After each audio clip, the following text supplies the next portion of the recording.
Good morning students. तो आज हम हिंदी ग्रामर में चैप्टर 21 पत्र लेखन पढ़ेंगे। क्या पढ़ेंगे बच्चों? चैप्टर 21 जिसका नाम है पत्र लेखन।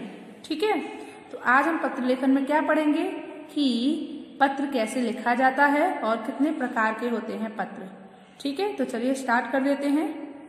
प्राचीन काल से ही पत्र संदेश भेजने का प्रमुख माध्यम रहा है। मतलब प्राचीन काल से ही, पुराने काल से ही पत्र संदेश, पत्र भेजने का प्रमुख साधन है। मतलब पत्र के द्वारा संदेश भेजने का प्रमुख साधन क्या हुआ? मुख्य साधन पत्र है। तो इसीलिए प्राचीन काल में, पुराने समय में अपने हालचाल संदेश देने के लिए पत्र लिखा जाता था।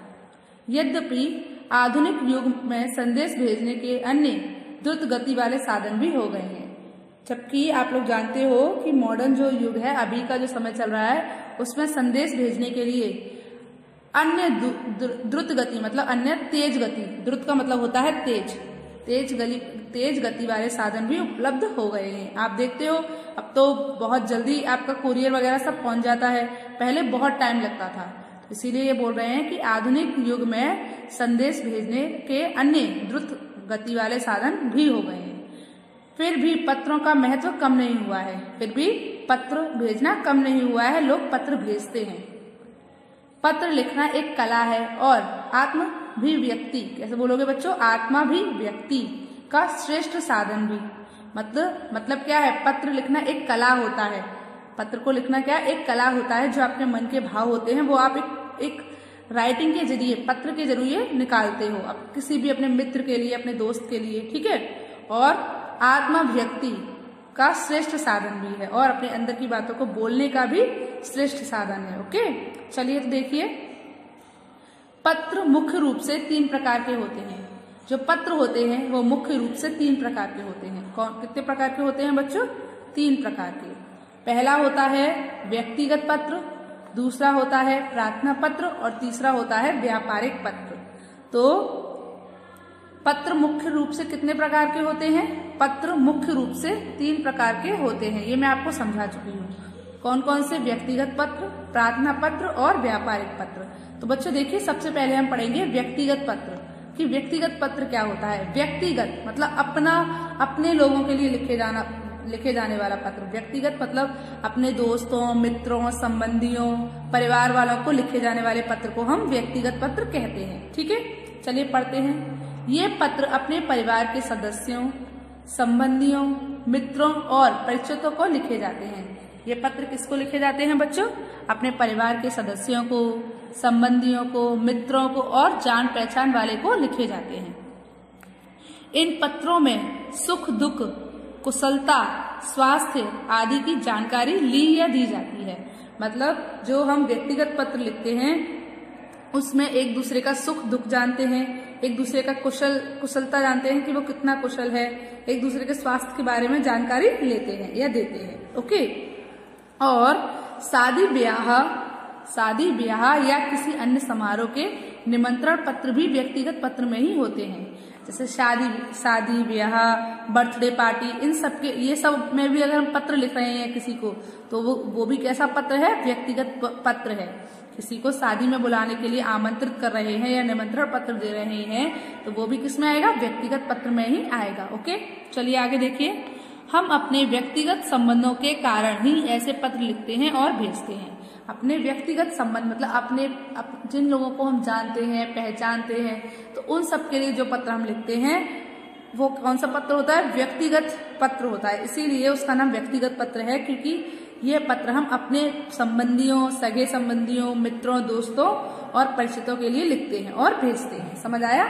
चलिए, और सेकंड नंबर पर कौन सा पत्र होता है बच्चों? प्रार्थना पत्र। अब प्रार्थना पत्र किसको लिखा जाता है ये देखते हैं। आपने देखा है जब आप छुट्टी लेते हो तो आप एप्लीकेशन लिखकर भेजते हो मैम को कि आज आपने छुट्टी ली है, तो उसे हम बोलते हैं बच्चों प्रार्थना पत्र। ठीक है, जैसे आपको अगर कोई बुक, जैसे अगर आपको ऑनलाइन क्लास चल रही है और आपको अपना नंबर चेंज करवाना है, तो भी आप एप्लीकेशन लिखते हो ना, तो आप क्या लिखते हो? प्रार्थना पत्र लिखते हो। समझ आया? चलिए देखते हैं। जो पत्र विद्यालय के प्रधानाचार्य, किसी अधिकारी या कार्यालय प्रमुख को लिखे जाते हैं। मतलब ऐसे पत्र जो विद्यालय के प्रधानाचार्य या किसी अधिकारी या कार्यालय में प्रमुख को लिखे जाते हैं उन्हें प्रार्थना पत्र कहते हैं। उन्हें क्या कहते हैं बच्चों? प्रार्थना पत्र कहते हैं। मतलब एप्लीकेशन, आप एप्लीकेशन भी जिसको बोलते हो। इन्हें प्रशासनिक, क्या बोलेंगे इसे बच्चों? प्रशासनिक। इन्हें प्रशासनिक कार्यालयीय पत्र भी कहा जाता है। इन्हें प्रशासनिक और कार्यालयीय पत्र भी कहा जाता है। समझ आया आपको? चलिए आगे देखिए। इन पत्रों का लेखक सक्षम अधिकारी को अपना निवेदन भेजता है। मतलब ऐसे पत्रों में जिसको भी हम पत्र लिख रहे हैं उसको निवेदन भेजते हैं, उससे किसी चीज के लिए आग्रह करते हैं या कोई भी चीज के लिए निवेदन करते हैं। समझ आया आपको? इन पत्रों का लेखक सक्षम अधिकारी को अपना निवेदन भेजता है कि मेरे लिए आप ऐसा कर दीजिए, मुझे 2 दिन की छुट्टी प्रदान कर दीजिए। आप भी बोलते हो ना, ठीक है। इन पत्रों में अनावश्यक शब्दावली का प्रयोग नहीं किया जाता है। जो प्रार्थना पत्र होता है उसमें हमें जो भी मेन कारण है, जो भी मेन रीजन है वो लिखना होता है, और अनावश्यक मतलब जिन शब्दों की आवश्यकता नहीं है वे नहीं लिखे जाते हैं। इन पत्रों में जिन शब्दों की आवश्यकता नहीं होती उनका प्रयोग नहीं किया जाता है। ओके, चलिए, तो आपने 2 पत्र पढ़ लिए, व्यक्तिगत पत्र और प्रार्थना पत्र। अब जो तीसरे नंबर का पत्र है वो है व्यापारिक पत्र। क्या बोलते हैं इसको? व्यापारिक पत्र। व्यापार के संबंध में जानकारी लेने या देने के लिए व्यापारी जिन पत्रों को लिखते हैं उन्हें व्यापारिक पत्र कहते हैं। मतलब अपने व्यापार के संबंध में किसी भी जानकारी को लेने के लिए या देने के लिए जो पत्र लिखा जाता है उसे व्यापारिक पत्र कहते हैं। समझ आया? देखिए, इन पत्रों में व्यापार संबंधी बातें रहती हैं। इन पत्रों में क्या होता है? व्यापार संबंधी बातें होती हैं। ऐसे पत्र माल मंगाने, भेजने, पिछला आदेश निरस्त करने, माल की गुणवत्ता की शिकायत करने आदि से संबंधित होते हैं। मतलब जैसे आप देखते हो कि अगर हमारे यहाँ पे बहुत सारा सामान आता है कहीं से, तो वो हम माल ही तो मंगाते हैं, माल को मंगाने के लिए, माल को भेजने के लिए, या कोई भी अगर हमने कुछ ऑर्डर कर दिया है और अब हम वो लेना नहीं चाहते तो उस ऑर्डर को कैंसिल करवाने के लिए, इन सब के लिए हम कौन से लेटर का यूज करते हैं बच्चों? व्यापारिक पत्र का यूज करते हैं। ठीक है, क्या समझ आया आपको कि जो व्यक्तिगत पत्र होते हैं वो अपने परिवार वालों, सगे संबंधियों और मित्रों के लिए लिखा जाता है। जो प्रार्थना पत्र होते हैं वे विद्यालय की प्रधानाचार्य, अधिकारी और कार्यालय के प्रमुखों को लिखे जाते हैं। और व्यापारिक पत्र जो होते हैं वो व्यापारी अपने व्यापार के संबंध में जानकारी को लेने या देने के लिए लिखते हैं। समझ में आया? चलिए, तो आपने क्या क्या सीखा कि पत्र कौन कौन से होते हैं। चलिए अब आगे देखते हैं। तो पत्र के आवश्यक अंग। अब हमने पत्र के प्रकार तो देख लिए कि पत्र 3 प्रकार के होते हैं, व्यक्तिगत पत्र, प्रार्थना पत्र और व्यापारिक पत्र। अब हम देखेंगे पत्र के आवश्यक अंग कौन से हैं। तो पत्र के निम्नलिखित आवश्यक अंग होते हैं। पत्र भेजने वाले का पता, मतलब जो पत्र भेज रहा है उसका पता, पत्र भेजने वाले का दिनांक, कौन से डेट पर आप पत्र भेज रहे हो वो डेट, पत्र पाने वाले के लिए उपयुक्त संबोधन एवं अभिवादन, जिसको आप पत्र लिख रहे हो उसके लिए उसको संबोधन करना या अभिवादन करना, उसको निमंत्रण देना, इस तरीके से तो वो लिखा जाता है। जैसे कि पत्र भेजने वाले का पता लिख दिया तो आपने अपना पता लिख दिया। फिर पत्र भेजने का दिनांक, मतलब जिस दिन आपने पत्र भेजा उस तारीख को लिख दिया। फिर पत्र पाने वाले के लिए उपयुक्त संबोधन एवं अभिवादन, जैसे आप अपने मित्र को लिखना चाहते हो तो प्रिय मित्र, ठीक है, अपने पापा को लिखना चाहते हो तो आदरणीय पिताजी, इस तरीके के शब्द। चलिए आगे देखते हैं। तो पत्र का विषय या निवेदन, मतलब आप जिस चीज के लिए निवेदन कर रहे हो तो वो लिखो। अगर आप किसी विषय में पत्र लिख रहे हैं तो वो उस विषय को लिख दो। तो पत्र का विषय या निवेदन। पत्र की समाप्ति पर लिखने वाले का नाम तथा संबंध। आपने जिसके लिए भी पत्र लिखा है, जब आपका पत्र समाप्त हो जाए तो उस लिखने वाले का नाम और संबंध लिख दिया जाता है। जैसे कि मैंने लिखा है तो मैं अपना नाम लिखूंगी, पत्र को अगर मैंने लिखा है तो मैं अपना नाम लिखूंगी, ठीक है। और संबंध, जैसे तुम्हारा प्रिय मित्र राजू, जैसे राजू ने पूरा पत्र लिखा, अब वो नीचे क्या लिखेगा, तुम्हारा प्रिय मित्र राजू, ठीक है। चलो आगे 6 नंबर पर क्या है, पत्र पाने वाले का नाम व पूरा पता। जिसको आप पत्र भेज रहे हो उसका पूरा नाम और उसका पूरा पता। स्थान के साथ पिन कोड का भी प्रयोग करना आवश्यक होता है, मतलब अवश्य करना चाहिए। देखिए आप क्या करोगे, आप पत्र भेजने के लिए जिस भी व्यक्ति के लिए पत्र लिख रहे हो उसका आप पूरा नाम लिखोगे, पूरा पता लिखोगे और जिस स्थान पर आप पत्र भेज रहे हो उस स्थान के साथ पिन कोड का प्रयोग करना भी आवश्यक होता है। समझ आया? चलिए आगे देखते हैं। कुछ आवश्यक बातें। क्या? कुछ आवश्यक बातें। पत्र पाने वाले के लिए शिष्टाचार के उचित शब्दों का प्रयोग करना चाहिए। जब आप पत्र लिख रहे हो तो एक बहुत शुद्ध भाषा का यूज किया जाता है, जिसको हम पत्र भेज रहे हैं उसके लिए प्यारे प्यारे शब्द, अच्छे शिष्टाचार के साथ उचित शब्दों का प्रयोग करना आवश्यक होता है। पत्र में सरल, सरस और स्पष्ट भाषा का प्रयोग करना चाहिए। मतलब पत्र में घुमा के और कोई बात पूछना नहीं, क्लियर सरल शब्दों में, सरस मतलब मीठे शब्दों में और स्पष्ट क्लियर बात लिखी होनी चाहिए। इसीलिए पत्र में सरल, सरस और स्पष्ट भाषा का प्रयोग करना चाहिए। समझ आया? अगर आप कोई पत्र लिख रहे हो तो उसमें आसान और मीठा और क्लियर भाषा लिखी होनी चाहिए, मीठी और क्लियर भाषा लिखी होनी चाहिए। 3rd नंबर पर क्या है, पत्र के प्रमुख विषय ही लिखना चाहिए। पत्र में मुख्य विषय ही लिखने चाहिए, मतलब जिसके बारे में आप लिख रहे हो उसको ही लिखना चाहिए, उसमें और भी व्यर्थ की बातें नहीं लिखनी चाहिए।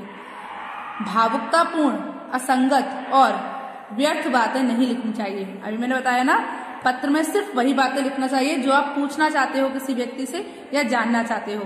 फालतू की जिन बातों का कोई मतलब नहीं है उन बातों को नहीं लिखना चाहिए। मतलब भावुकतापूर्ण, असंगत और व्यर्थ की बातें पत्र में नहीं लिखनी चाहिए। अगला देखिए, अगला है 4th नंबर पर जो पॉइंट है वो क्या है बच्चों, विषय को छोटे छोटे सरल वाक्यों में लिखना चाहिए। मतलब हम जिस भी विषय के बारे में लिख रहे हैं उसमें छोटे छोटे और सरल वाक्यों में लिखना चाहिए। दुरूहा शब्दावली और अलंकारिक भाषा से बचने का प्रयास करना चाहिए। मतलब जो भी हम बात लिख रहे हैं, जो भी विषय में बात लिख रहे हैं वो सरल और छोटे छोटे वाक्यों में लिखनी चाहिए और दुरूह शब्दावली और अलंकारिक भाषा से बचने का प्रयास करना चाहिए। मतलब शुद्ध भाषा में और छोटे छोटे सरल वाक्यों में पत्र को लिखना चाहिए। ज्यादा बड़े बड़े शब्द और दुरूह शब्दावली का यूज नहीं करना चाहिए, उससे बचना चाहिए। 5th नंबर का पॉइंट क्या है, अंतिम और अत्यावश्यक बात, पत्र को लिख लेने के बाद एक बार अवश्य पढ़ लेना चाहिए।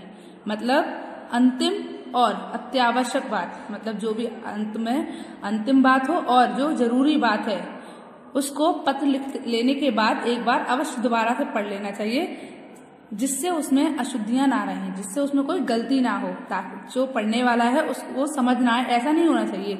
आपको इसलिए सरल भाषा में लिखना है कि आप तो पत्र लिख रहे हो पर जो आपका पत्र पढ़ रहा है उससे उस पत्र से क्लियर हो जाए आप उससे क्या बात करना चाहते हो। समझ आया?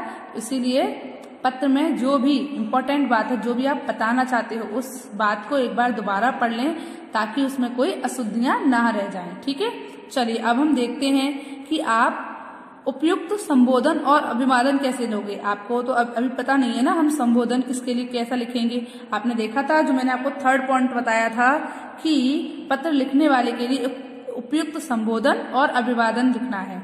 तो अब आप कैसे लिख सकते हैं बताते हैं आपको।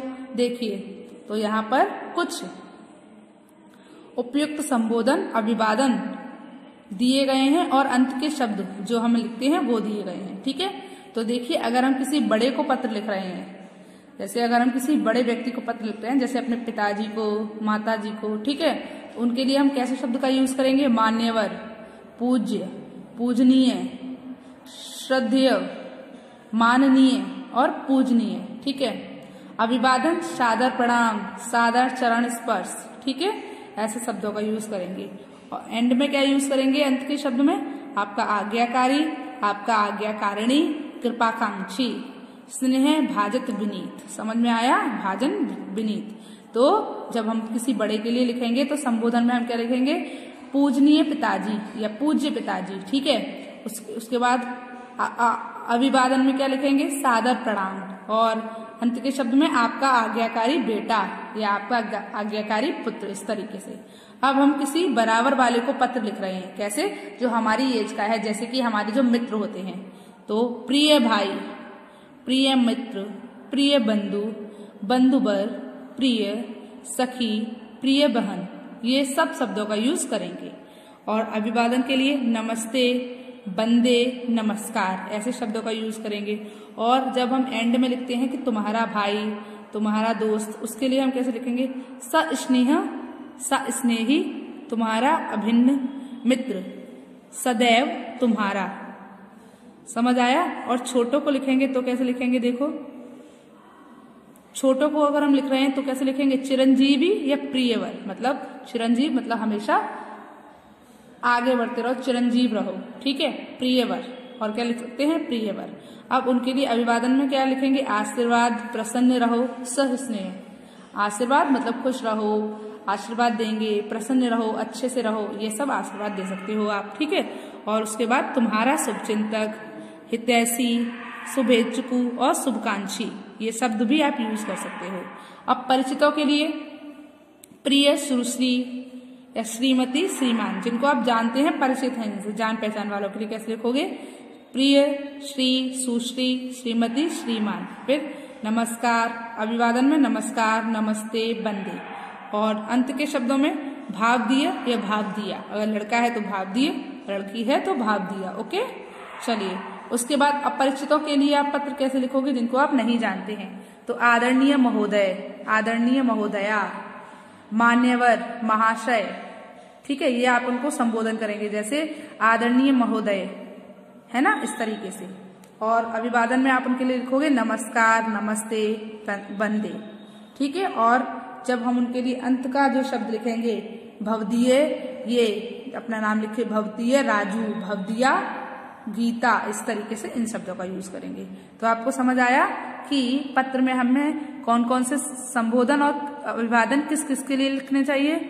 बड़ों के लिए कौन से संबोधन और अभिवादन की जरूरत होती है, बराबर वालों के लिए कौन से संबोधन और अभिवादन की जरूरत होती है, छोटों के लिए कौन से संबोधन और अभिवादन की जरूरत होती है, परिचितों के लिए कौन से संबोधन और अभिवादन की जरूरत होती है, और अपरिचितों के लिए कौन से अभिवादन और संबोधन की जरूरत होती है। तो आपको ये पता चला कि हमें पत्र में किन किन बातों का ध्यान रखना चाहिए।